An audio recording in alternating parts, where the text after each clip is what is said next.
শুরুতেই রাষ্ট্রপতি পদে মনোনয়ন নিয়ে কথা বলি। 28শে জুলাই আমরা কিন্তু রূপান্তরের সত্যের পক্ষ থেকে প্রথম বলেছিলাম যে বিএনপির মনোনীত প্রার্থী হতে যাচ্ছেন মির্জা ফখরুল আলমগীর।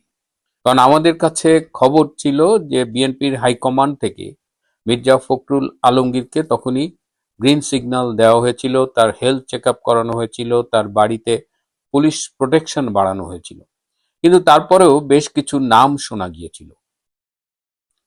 কিন্তু সবচেয়ে বেশি চেষ্টা করেছে বর্তমানের ভারপ্রাপ্ত রাষ্ট্রপতি মেজর অবসরপ্রাপ্ত হাফিজ। যদিও জামাতে ইসলাম একজন প্রার্থী দিয়েছেন কর্নেল অলি আহমেদ, কিন্তু জামাতে ইসলাম চেয়েছিল মেজর হাফিজ যেন রাষ্ট্রপতি হয়, এবং সেক্ষেত্রে মেজর হাফিজকে দিয়ে জামাতে ইসলামের কিছু লং টার্ম প্ল্যান ছিল, কিন্তু তাদের সেই পরিকল্পনাটি ভেস্তে গেছে। আমরা যেটি বলেছিলাম এবং বিএনপি শেষমেশ মির্জা ফখরুল আলমগীরের উপরেই আস্থা রেখেছে। একজন রাজনৈতিক ব্যক্তির, বিশেষ করে বিএনপির দৃষ্টিকোণ থেকে মির্জা ফখরুলের যে অবদান, সেই ক্ষেত্রে এই পদের জন্য তিনি অন্যতম দাবিদার ছিলেন এবং বিএনপি সেই সিদ্ধান্তটি গ্রহণ করেছেন। এটি কিন্তু রাজনৈতিক দল হিসেবে তাদের একটি ভালো সিদ্ধান্ত। মির্জা ফখরুল রাষ্ট্রপতি হলে কেমন করবেন, কিংবা তার রাষ্ট্রপতির দায়িত্ব গ্রহণের পরে বাংলাদেশের রাজনৈতিক পরিস্থিতি কেমন হবে, কেমন থাকবে, এই বিষয়গুলো ভিন্ন কথা। কিন্তু দলের পক্ষ থেকে দলের প্রতি নিবেদিত, প্রবীণ, অভিজ্ঞ এরকম একজনকে মনোনয়ন দেওয়ার এই যে বিষয়টি, এটি অবশ্যই বিএনপির জন্য মঙ্গলজনক হয়েছে বলে আমার ধারণা। অতীতে আমরা দেখেছি কোনো রাজনৈতিক দল যখন তাদের রাজনৈতিক নেতৃত্বের বাইরে গিয়ে রাষ্ট্রপতি নির্বাচন করেছেন, সেখানেই প্রবলেম হয়েছে। সেটা অতীতে আওয়ামী লীগের সেই প্রধান বিচারপতি শাহাবুদ্দিন আহমেদ কিংবা বিএনপির অধ্যাপক ইয়াজউদ্দিন আহমেদ, দুজনেই কিন্তু যারা তাদের নির্বাচিত করেছিল তাদের পক্ষে কাজ করতে পারেননি। অধ্যাপক ইয়াজউদ্দিন আহমেদের পারফরমেন্স ছিল খুবই পুয়ার, ওয়ারাজ আব্দুর রহমান বিশ্বাস বলেন কিংবা জিল্লুর রহমান বলেন, তাদের পারফরমেন্সটা ছিল অন্যরকম। তো সেই দৃষ্টিতে মির্জা ফখরুল আলমগীরের মনোনয়নটা বিএনপি পন্থী কিংবা এর বাইরেও দেখলাম অনেকেই সমর্থন করছেন। এবার তারেক রহমানের ভারত সফরে যাওয়ার কথা আমরাই বলেছি, আর অনেকেই বলেছেন যে তিনি ব্রিক্স সম্মেলনে যাচ্ছেন, কারণ ভারত এসে তাকে অনুরোধ জানিয়ে গেছে, আমন্ত্রণ জানিয়ে গেছে। সার্জিও গোর্জে এসেছিলেন, তিনিও কিন্তু তারেক রহমানকে বলে গেছেন ব্রিক্স সম্মেলনে ভারতে যেতে। এবং ব্রিক্স সম্মেলনে গেলে যেটা হতো যে সাইড লাইনে বিশ্বের অনেকগুলো দেশের সরকার প্রধানের সাথে তার দেখা হবার সম্ভাবনা তৈরি হতো, নরেন্দ্র মোদীর সাথে হয়তো তার কথা হতো। কিন্তু এই তারেক রহমানের সমর্থক যে মিডিয়ার কিছু লোক আছে বা এর বাইরেও যে পাকিস্তানপন্থী যে ধারাটা আছে, তারা চাইছিল না যে তারেক রহমান ভারতে যাক, বিশেষ করে ব্রিক্সের সম্মেলনে যাক। তো এই অবস্থায় বাংলাদেশ সরকারের পক্ষ থেকে ভারতকে একটি প্রস্তাব দেওয়া হয়েছে যে ব্রিক্স সম্মেলনের আগেই তারেক রহমান ভারত সফরে যেতে চান। এটি একটি, যেহেতু আমি আগেই বলেছি যে নরেন্দ্র মোদীর একটা ইনভাইটেশন কিন্তু তারেক রহমানের কাছে ছিল, যেটা ভারতের পররাষ্ট্রমন্ত্রী দিয়ে গিয়েছিলেন, সেই ডক্টর জয়শঙ্করের মাধ্যমে যে নিমন্ত্রণ পত্রটি তিনি পেয়েছিলেন মোদীর পক্ষ থেকে, সেই আমন্ত্রণটাকেই এখন বাংলাদেশ সরকার মনে করেন যে এখনই যাওয়ার সময়। বাংলাদেশের পক্ষ থেকে 3টা ডেট দেওয়া হয়েছে: 26শে আগস্ট থেকে 28শে আগস্ট, 31শে আগস্ট থেকে 1লা সেপ্টেম্বর, অথবা 6ই সেপ্টেম্বর থেকে 8ই সেপ্টেম্বর। এর যে কোনো একটা স্লটে তারেক রহমান ভারতে সরকারি সফরে যেতে চান।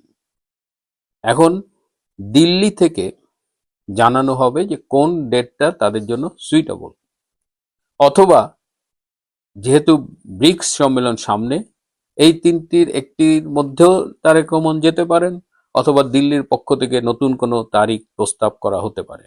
যাই হোক, মোদ্দা কথা হলো তারেক রহমান ভারতে যাচ্ছেন, সেটা ব্রিক্স সম্মেলনে হোক, ব্রিক্সের আগে হোক বা পরে হোক। কেন যাচ্ছেন? এত ভারত বিরোধিতা, তার চারিপাশে সব ভারত বিরোধী লোকজন, ঢাকা না দিল্লি স্লোগানে সারাক্ষণ তারা মাতিয়ে রাখেন। সেই তারেক রহমান কেন ভারতে যাচ্ছেন?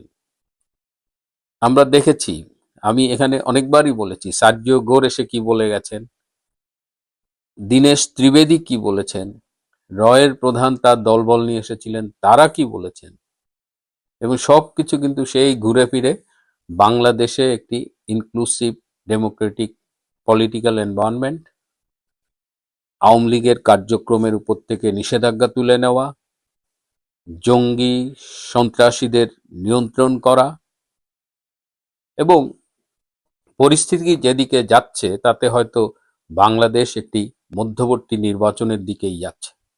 তো এটা নিয়ে তারেক রহমান প্রধানমন্ত্রীর দায়িত্ব নেবার পরে কিন্তু বেশ গড়িমসি করছিলেন, কিন্তু এখন পরিস্থিতি এমন দাঁড়িয়েছে যে গড়িমসি করার সুযোগ নেই, হয় করো নইলে পরিণতি ভোগ করো।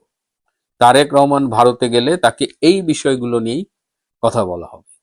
এবং একটা জিনিস খেয়াল করেছেন যে শেখ হাসিনার সরকার, তার যে পররাষ্ট্রনীতি ছিল, বঙ্গবন্ধুর পররাষ্ট্রনীতি, যে সবার প্রতি বন্ধুত্ব, কারো প্রতি শত্রুতা নয়, এবং যে কারণে দেখা গেছে বাংলাদেশে কিন্তু ভারতীয় বিনিয়োগ আছে, যেমন রাশিয়ান বিনিয়োগ আছে, চায়নার বিনিয়োগ তো অনেক ছিল, আমেরিকাও কিন্তু বাংলাদেশে প্রচুর ব্যবসা করেছে শেখ হাসিনার আমলে।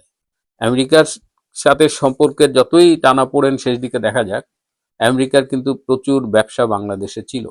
কিন্তু এখন সেই পরিস্থিতিটা নেই। একটা ফরেন ইনভেস্টমেন্ট আসার জন্য যে পলিটিক্যাল স্ট্যাবিলিটিটা দরকার, সেটা বাংলাদেশে এখন নেই। ন্যাচারালি ফরেন ইনভেস্টমেন্ট তেমন উল্লেখযোগ্য হারে আসছে না।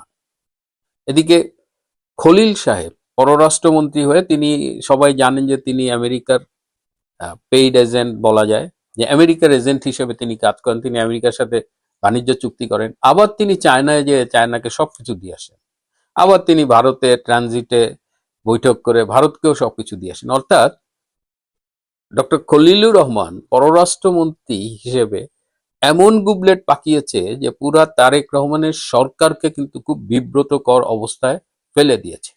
তার উপরে আমেরিকাও ক্ষুব্ধ, চায়নাও ক্ষুব্ধ, ভারত তো বিশ্বাসই করে না।